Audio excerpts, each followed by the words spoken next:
ISKCON মন্দিরের রাধা অষ্টমীকে ঘিরে ব্যাপক সাড়া। সামিল মন্ত্রী টিঙ্কু রায় থেকে শুরু করে প্রদেশ বিজেপি সভাপতি রাজীব ভট্টাচার্য। সনাতনী হিন্দু ধর্মের রাধা অষ্টমী প্রতি বছরই ব্যাপক সমারোহে প্রতিপালিত হয়। বিশেষ করে কৃষ্ণ ধর্মাবলম্বীদের কাছে এই রাধা অষ্টমী বিশেষ গুরুত্বপূর্ণ এবং তাৎপর্যপূর্ণ ধর্মীয় উৎসব। প্রতিবারের মতো এবারও আগরতলার ইসকন পরিচালিত মন্দিরে ব্যাপক উৎসাহের সাথে সাধারণ মানুষের উদ্বেলিত অংশগ্রহণের সাথে রাধা অষ্টমী প্রতিপালিত হচ্ছে। দিনভর সাধারণ মানুষের পূজা অর্চনা থেকে শুরু করে নানাবিধ ধর্মীয় অনুষ্ঠানে মুখরিত ইসকন মন্দির। এই রাধা অষ্টমীর পূর্ণ লগ্নে ইসকন মন্দিরে গিয়ে পুজোয় সামিল হলেন প্রদেশ বিজেপি সভাপতি রাজীব ভট্টাচার্য সহ রাজ্যের মন্ত্রী টিঙ্কু রায়। ভক্তি করে বা ভক্তি ভরে পুজো অর্চনায় অংশগ্রহণ করে গোটা রাজ্যবাসীর জন্য মঙ্গল কামনা করলেন টিঙ্কু রায় সহ রাজীব ভট্টাচার্য। মন্ত্রী টিঙ্কু রায় নিজের প্রতিক্রিয়ায় রাধা অষ্টমী উপলক্ষে সমস্ত অংশের রাজ্যবাসীদের প্রতি শুভেচ্ছা জানিয়েছেন এবং তার পাশাপাশি ভগবান রাধার আশীর্বাদে যাতে জগৎ সংসারে শান্তির বাতাবরণ থাকে তার প্রার্থনা করলেন মন্ত্রী টিঙ্কু রায়।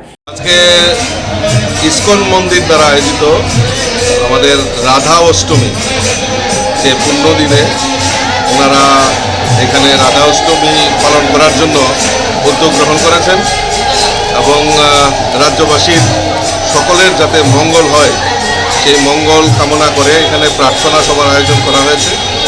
আমি সকলকে আন্তরিকভাবে অভিনন্দন জানাচ্ছি, আর বিশেষ করে এই ইসকন মন্দিরের সঙ্গে যারা জড়িত সমস্ত ভক্তদেরকে আমি আন্তরিকভাবে শুভেচ্ছা এবং অভিনন্দন জানাচ্ছি এই রাধা অষ্টমীর শুভ প্রার্থনা। দাদা বলেছেন যে রাধা জন্মাষ্টমী উপলক্ষে আমরা এখানে সবাই সামিল হয়েছি ইসকন মন্দিরে। একটাই থাকবে যে ঈশ্বর যেন সবাইকে ভালো রাখেন, সবাইকে সুস্থ রাখেন, আগামী দিনগুলি যেন মানুষের ভালো হয়ে আসে। সামনেই দুর্গাপুজো আসছে, এই পুজোতেও যেন আমরা সবাই ভালোভাবে কাটাতে পারি রাজ্যের মানুষ, এটাই আজকে প্রার্থনা রাধার কাছে। আর সবাই আমরা ইসকন মন্দিরে আসি, আগরতলাতে একমাত্র ইসকন মন্দির যেখানে প্রতিনিয়ত কৃষ্ণ ভক্ত যারা বিশেষ করে যারা সামিল হন। তো একটাই প্রার্থনা, আপনারাও ভালো থাকবেন, আপনাদের পরিবারের লোকও ভালো থাকুক, সবাই যেন ভালো থাকে। আজকে রাধারানীর অভিষেক, যেরকম জন্মাষ্টমীতে কৃষ্ণের অভিষেক হয় সেরকম রাধাষ্টমীতে রাধারানীর অভিষেক হয়। অভিষেক পরে অনেক পুষ্পাঞ্জলি দেওয়া হয়, প্রথমে কেক কাটা হয়। আজকে আমাদের কেকটা অর্পণ করেছেন বিশ্বজিৎ মহাশয়, চেয়ারম্যান আমাদের ওল্ড আগরতলা টাউন।